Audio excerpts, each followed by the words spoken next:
Hello students, good morning बेटा। देखो, अब अपन सॉलिड स्टेट जो ठोस अवस्था पढ़ रहे थे उसको समाप्त करने के तौर पर है बेटा, समाप्त करने वाले हैं। या तो आज की क्लास में समाप्त हो जाएगा या नेक्स्ट क्लास में समाप्त हो जाएगा। तो ठोस अवस्था या सॉलिड स्टेट को मानकर अपन ने देखो 4 लेसन पढ़ चुके हैं अपन। एक तो solid state, electrochemistry, chemical kinetics और सॉल्यूशन दिनेश सर ने पढ़ा दिया था। तो तुम्हारे 4 लेसन है, 4 लेसन, ये लेसन 3 नंबर का है और बाकी जो तीनों लेसन थे वो 4-4 नंबर के। ओके, 12 और 3 15 नंबर का मैटर अपन पढ़ चुके हैं। ओके, तो अपन पढ़ रहे थे बेटा लौह चुंबकीय पदार्थ, लौह चुंबकीय पदार्थ, फेरोमैग्नेटिक सबस्टेंस, यही पढ़ रहे थे अपन। तो देखो, इन पदार्थों में अयुग्मित इलेक्ट्रॉन पाए जाते हैं। ऐसे पदार्थ जिन्हें बाह्य चुंबकीय क्षेत्र में रखने पर वे चुंबकीय क्षेत्र द्वारा प्रबल रूप से अपनी तरफ आकर्षित किए जाते हैं, लौह चुंबकीय पदार्थ कहलाते हैं। जैसे एग्जाम्पल पढ़े थे बेटा अपने इनके, फेकोनी, है ना, फेकोनी, आयरन, कोबाल्ट, निकल आदि।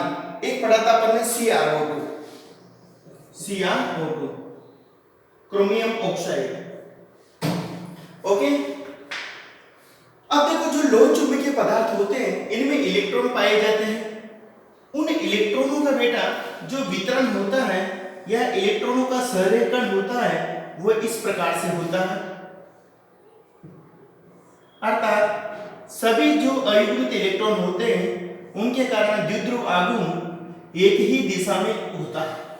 इलेक्ट्रॉनों का जो संरेखण होता है लौह चुंबकीय पदार्थों में इस प्रकार होता है। तो अपन लिख सकते हैं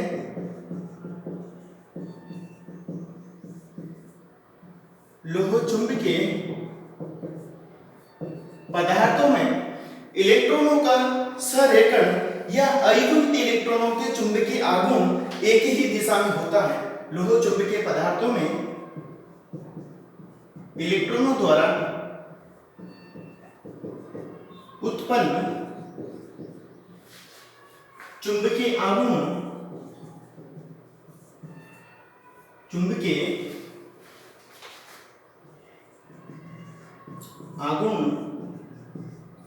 एक ही दिशा में होता है। या अपन कह सकते हैं इलेक्ट्रॉनों का संरेखण बेटा एक ही दिशा में होता है। ये क्या है? इलेक्ट्रॉनों का संरेखण का मतलब होता है अरेंजमेंट्स ऑफ इलेक्ट्रॉन। देखो, लौह चुंबकीय पदार्थों में अयुग्मित इलेक्ट्रॉन पाए जाते हैं। तो अयुग्मित इलेक्ट्रॉन एक ही दिशा में उपस्थित होते हैं। ठीक है, एक ही दिशा में उपस्थित होने के कारण इन अयुग्मित इलेक्ट्रॉनों द्वारा उत्पन्न चुंबकीय आघूर्ण एक ही दिशा में उपस्थित होता है। बेटा, चुंबकीय आघूर्ण एक ही दिशा में कार्यरत होता है तो इनका कुछ न कुछ चुंबकीय आघूर्ण होता है, अर्थात चुंबकीय आघूर्ण का मान शून्य नहीं होता है।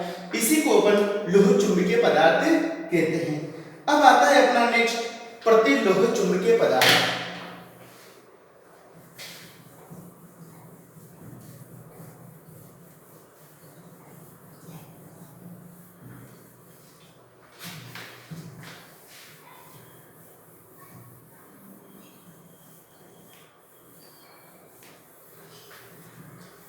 प्रतिलोह चुंबकीय पदार्थ कौन से नंबर का होगा? 4th नंबर का। प्रतिलोह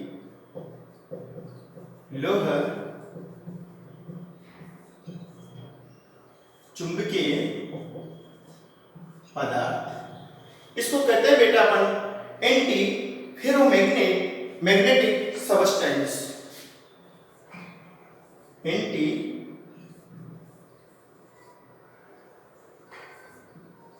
फेरोमैग्नेटिक सबस्टेंस।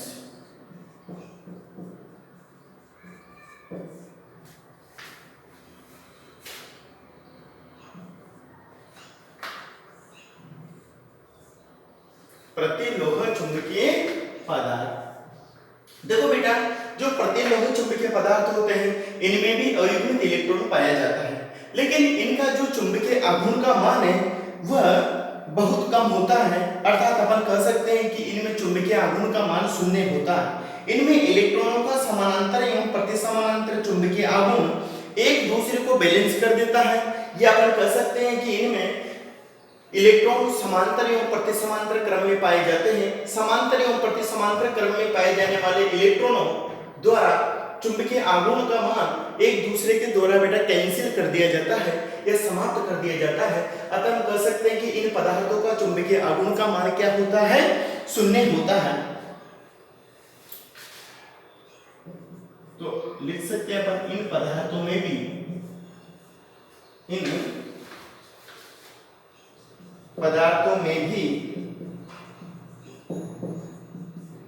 अयुग्मित इलेक्ट्रॉन तो पाए जाते हैं। अयुग्मित इलेक्ट्रॉन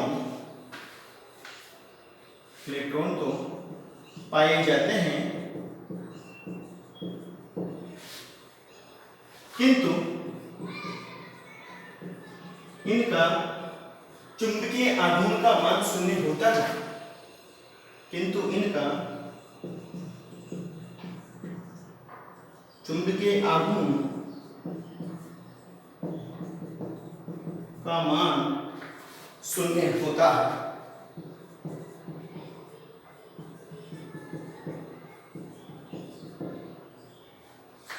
इन पदार्थों में भी अयुग्मित इलेक्ट्रॉन तो पाए जाते हैं, किंतु इनका चुंबकीय आघूर्ण का मान शून्य होता है। तो शून्य क्यों होता है बेटा, उसका रीजन है क्योंकि इनमें इलेक्ट्रॉन समांतर क्रम में एवं प्रतिसमांतर क्रम में पाए जाते हैं, जो एक दूसरे के चुंबकीय आघूर्ण को कैंसिल कर देते हैं। शून्य होता है क्योंकि इनमें अयुग्मित electron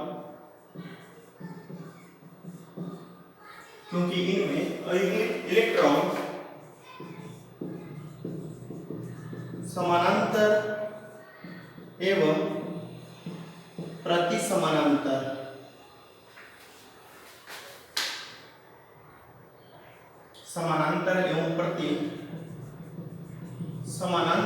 parallel and anti parallel समानांतर एवं प्रतिसमानांतर क्रम में उपस्थित होने के कारण ये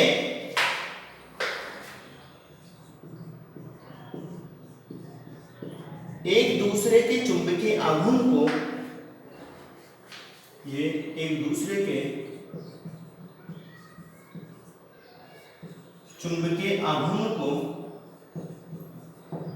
निरस्त कर देते हैं, निरस्त या समाप्त कर देते हैं,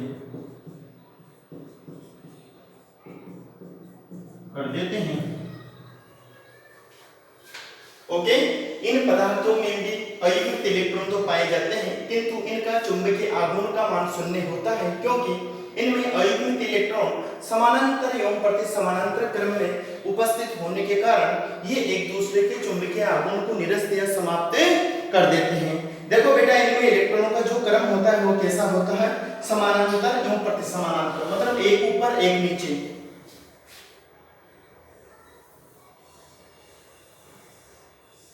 तो इनमें इलेक्ट्रॉनों का क्रम ऐसा होता है, एक इलेक्ट्रॉन ऊपर और एक इलेक्ट्रॉन नीचे, फिर एक ऊपर एक नीचे, ठीक है। तो ये एक दूसरे के चुंबकीय आघूर्ण को समाप्त कर देता है। इसके कारण जो चुंबकीय आघूर्ण उत्पन्न होगा वो इसके द्वारा समाप्त कर देते हैं। अर्थात बेटा, इनमें जो इलेक्ट्रॉनों का चक्रण है वो एक दूसरे के विपरीत होता है, समानांतर प्रतिसमानांतर, पैरेलल एंटी पैरेलल, ठीक है ना। इस प्रकार अपोजिट स्पिन होने के कारण या अपोजिट चक्रण होने के कारण इनका जो चुंबकीय आघूर्ण का मान है वो क्या होता है, 0 होता है। इस प्रकार के देखो पदार्थों की जो एग्जांपल है उनको लिख लेते हैं अपन। तो इसको क्या लिख सकते हैं अपन, द्विध्रुव आघूर्ण या चुंबकीय आघूर्ण का मान शून्य होना,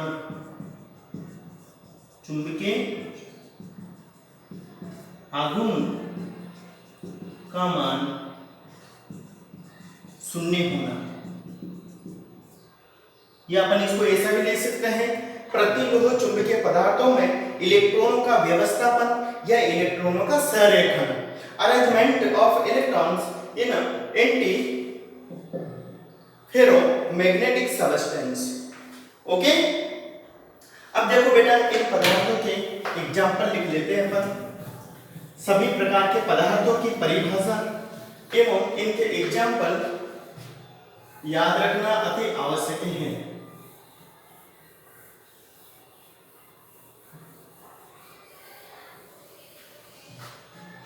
देखो इन पदार्थों के एग्जांपल हैं जैसे MnO, Mn2O3, manganese oxide, Mn2O3, manganese trioxide, फिर Mn3O4। ओके, MnO, Mn2O3 और MnO4 मैंगनीज टेट्रा ऑक्साइड, ये इनके एग्जांपल हैं। कोई भी दो एग्जांपल याद कर लो बेटा, जैसे B2O3, Fe2O3,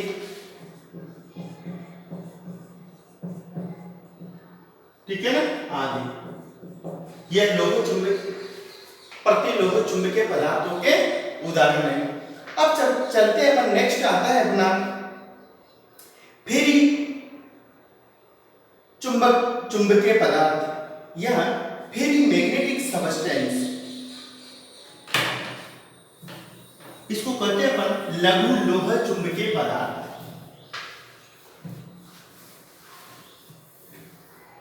नेक्स्ट आता है अपना पांचवा लघु लोह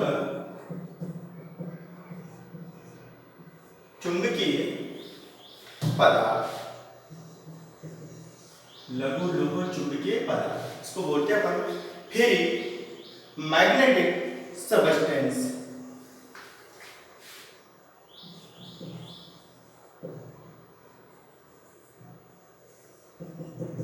फेरी मैग्नेटिक सब्सटेंस, लघु लोह चुंबकीय पदार्थ। देखो बेटा इस प्रकार के पदार्थ क्या होते हैं, वे पदार्थ जिनमें अयुग्मित इलेक्ट्रॉन की उपस्थिति के कारण प्रबल चुंबकत्व की अपेक्षा की जाती है, परंतु इनमें जो चुंबकीय आघूर्ण का मान होता है वो वास्तविकता से कम पाया जाता है। लघु चुंबकीय पदार्थ होते हैं, इनमें चुंबकीय आघूर्ण का संरेखण समानांतर एवं प्रतिसमानांतर असमान होता है। ठीक है, तो इनकी परिभाषा लिख लेते हैं अपन। वे पदार्थ जिनमें अयुग्मित इलेक्ट्रॉन तो पाए जाते हैं,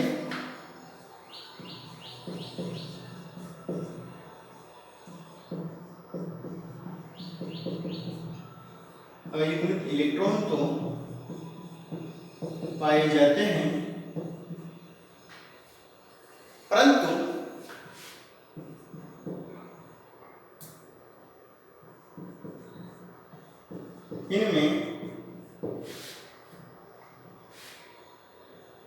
परंतु इनमें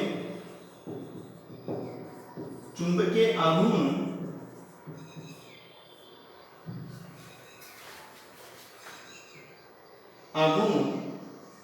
का मान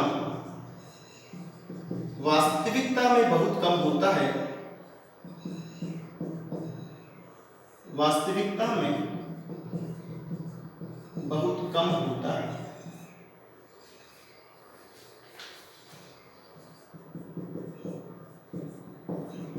क्योंकि इनमें इलेक्ट्रॉनों का संरेखण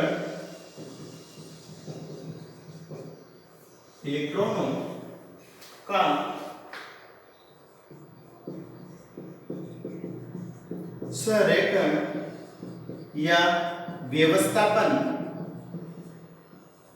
समानांतर एवं प्रतिसमानांतर असमान होता है।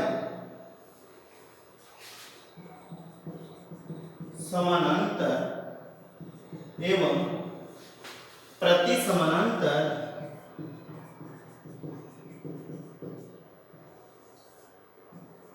असमान होता है ना, असमान होता है। Not similar, parallel and anti parallel arrangements of electrons in these substance. Okay, असमान होता है। देखो अगर बेटा अपन इनमें चुंबकीय आघूर्ण या इलेक्ट्रॉनों का संरेखण प्रदर्शित करें तो क्या होता है, 2 इलेक्ट्रॉन ऊपर होता है, 1 इलेक्ट्रॉन नीचे होता है, फिर 2 इलेक्ट्रॉन ऊपर होता है, 1 इलेक्ट्रॉन नीचे होता है। ऐसे 2 ऊपर 1 नीचे, 2 ऊपर 1 नीचे। ठीक है, तो इनमें जो चुंबकीय आघूर्ण होता है या इलेक्ट्रॉनों की व्यवस्था होती है इस प्रकार होती है, इलेक्ट्रॉनों का असमान रूप से वितरण होता है। अपन कह सकते हैं कि इन पदार्थों में इलेक्ट्रॉनों का असमान रूप से वितरण होता है।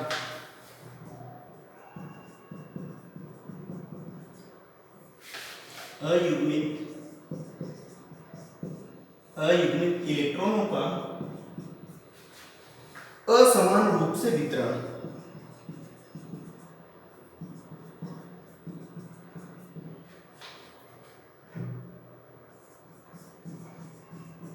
असमान रूप से वितरण ये होता है बेटा लघु लघु चुंबकीय पदार्थ। इनके एग्जांपल से देख लीजिए।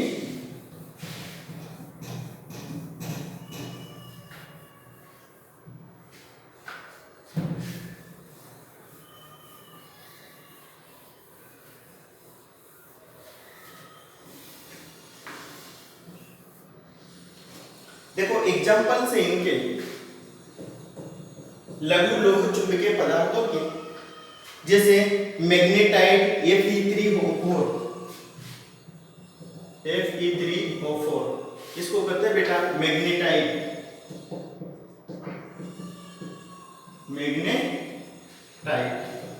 Example number 1। एग्जांपल नंबर 2 है फेराइट MgFe2O4।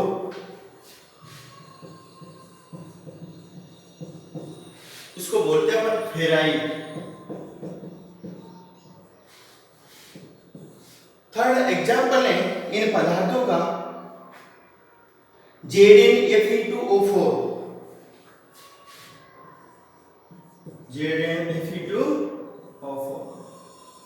कोई भी 2 पदार्थ याद रख लो बेटा, ठीक है। ये भी फेराइट ही है, ये जिंक का फेराइट है, ये मैग्नीशियम का फेराइट है, ऊपर वाला मैग्नेटाइट है, ठीक है। तो ये हो गए अपना लघु लघु चुंबकीय पदार्थ। अब अपन लेते हैं बेटा नेक्स्ट टॉपिक परावैद्युतता या पायरो इलेक्ट्रिसिटी। परावैद्युतता या पायरो इलेक्ट्रिसिटी।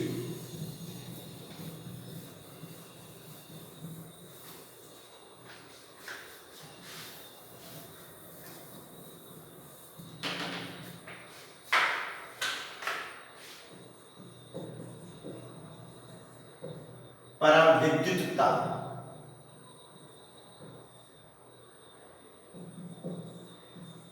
Pyro electricity.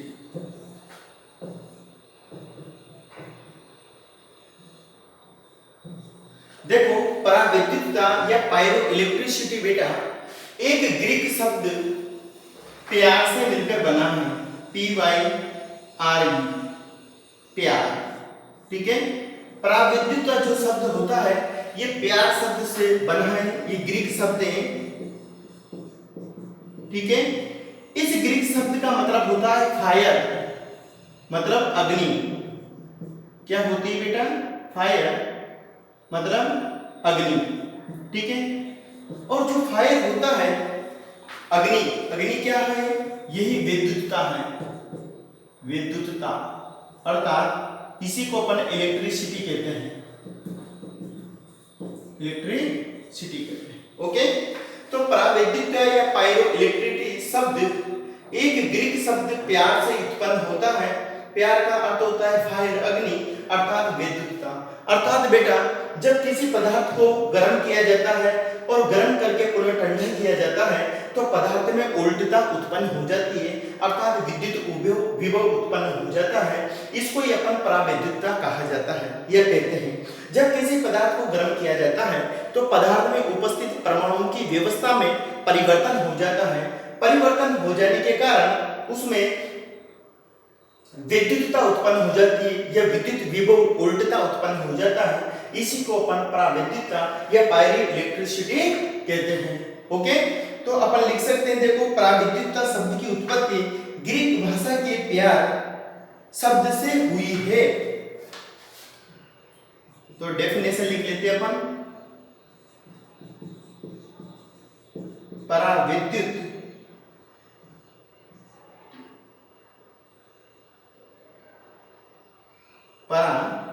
परावैद्युतता शब्द की उत्पत्ति ग्रीक भाषा के शब्द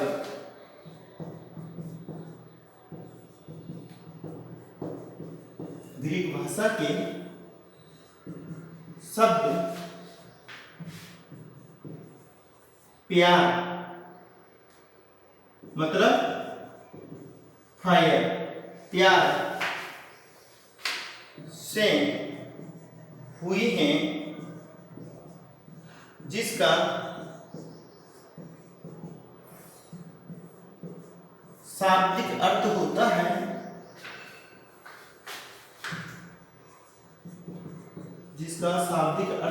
है विद्युतता, मतलब इलेक्ट्रिसिटी।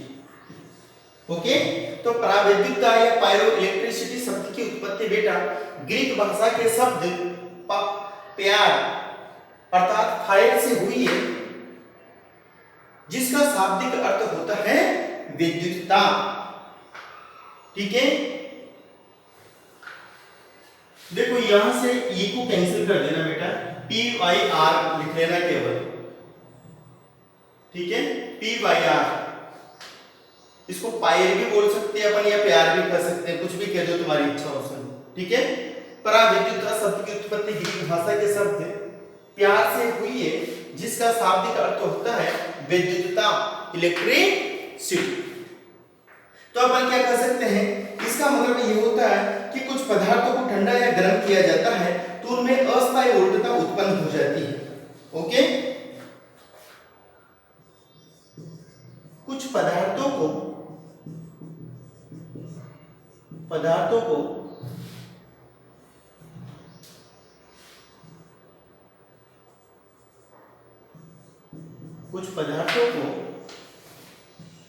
जब गर्म करके ठंडा किया जाता है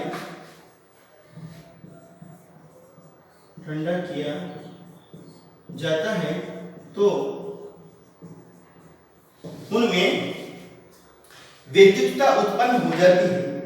ओके बेटा, कुछ पदार्थों को जब गर्म किया जाता है या ठंडा किया जाता है तो उनमें अस्थायी उल्टता उत्पन्न हो जाती है। उनमें अस्थायी उल्टता मतलब विद्युत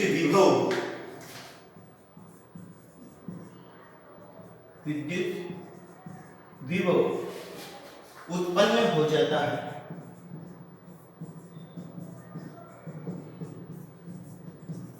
इसे ही अपन क्या कहते हैं, परावैद्युतता कहा जाता है। विद्युत विभव उत्पन्न हो जाता है। कुछ क्रिस्टलीय पदार्थों में पाए जाने वाला यह गुणधर्म परावैद्युतता कहलाता है। तो अपन कह सकते हैं कि इस प्रकार क्रिस्टलीय पदार्थों में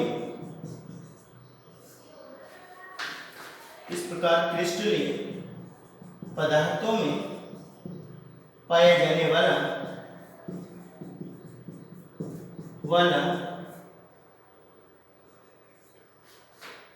ताप के कारण यह गुण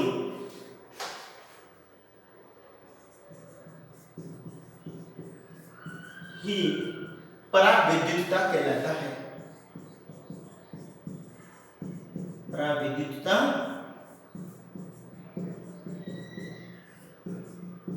कहलाता है। ओके, तो बेटा ये ताप परिवर्तन से उत्पन्न होता है जिससे पदार्थ ध्रुवणता उत्पन्न करने लग जाता है।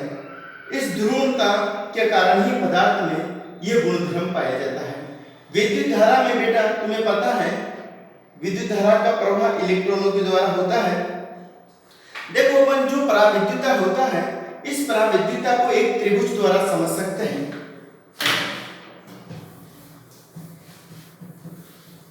किसके द्वारा समझ सकते हैं अपन? एक त्रिभुज लेते हैं और त्रिभुज के जो तीनों कोने हैं बेटा, ये क्रमशः तापीय ऊर्जा, गतिज ऊर्जा एवं विद्युत ऊर्जा में संबंध प्रदर्शित करते हैं। मान लो यह है गतिज ऊर्जा का केंद्र, यह है तापीय ऊर्जा, और जो नेक्स्ट है यह है विद्युत ऊर्जा। ठीक है, विद्युत ऊर्जा, यह है बेटा त्रिभुज। तो देखो जब तापीय ऊर्जा दी जाती है किसी भी क्रिस्टलीय पदार्थ को, तो उसमें उपस्थित परमाणु गतिज ऊर्जा करने लगते हैं। गतिज ऊर्जा के कारण बेटा उसमें कुछ विद्युत विभव या विद्युत ऊर्जा उत्पन्न होती है। इसको ही अपन क्या कहते हैं? पायरो इलेक्ट्रिसिटी कहते हैं। ताप दिया जाता है तो क्या होता है? गतिज ऊर्जा उत्पन्न होती है, जिससे क्या होता है? विद्युत ऊर्जा उत्पन्न होती है। और इसी को फाइनल क्या कहते हैं अपन? पराविद्युतता। क्रिस्टलीय पदार्थों में पराविद्युतता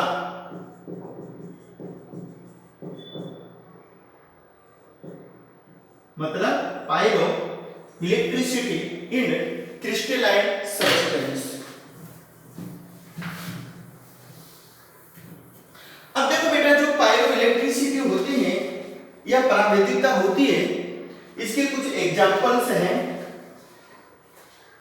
कुछ पदार्थ हैं पराविद्युत पदार्थ जिनका उपयोग विभिन्न प्रकार के पदार्थों के निर्माण में किया जाता है।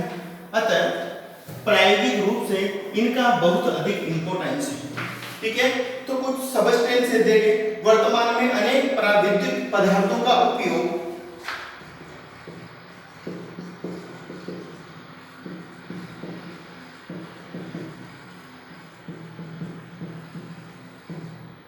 वर्तमान में अनेक पराविद्युत पदार्थों का उपयोग जैसे gallium nitride, caesium nitride, gallium nitride, caesium nitride, ठीक है, और पीवीसी पॉलीवाइनिल क्लोराइड, पीवीसी, फेनिल व पिरिडीन, फेनिल व पिरिडीन के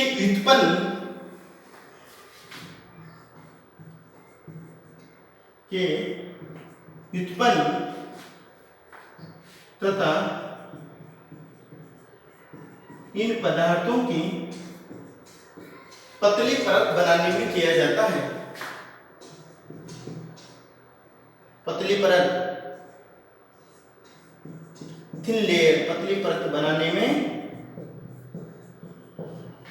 किया जाता है। ठीक है बेटा, ये इनके उपयोग है।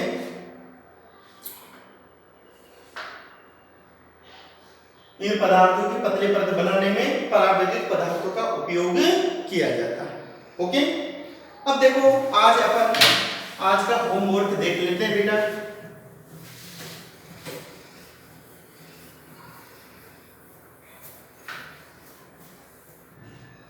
आज का होमवर्क है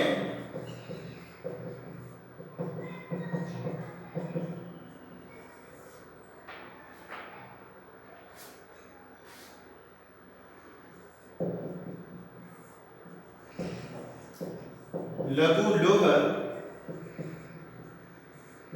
चुंबकीय पदार्थ किसे कहते हैं? कोई दो उदाहरण लिखिए। ओके, लघु लोह चुंबकीय पदार्थ किसे कहते हैं? कोई दो उदाहरण लिखिए। क्वेश्चन नंबर 2 है पराविद्युतता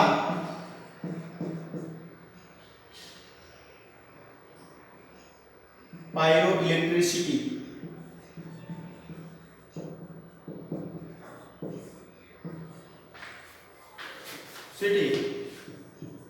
से आप क्या समझते हैं? पायरो इलेक्ट्रिसिटी से आप क्या समझते हैं? ये 2 क्वेश्चन करने बेटा तुम्हें, है ना।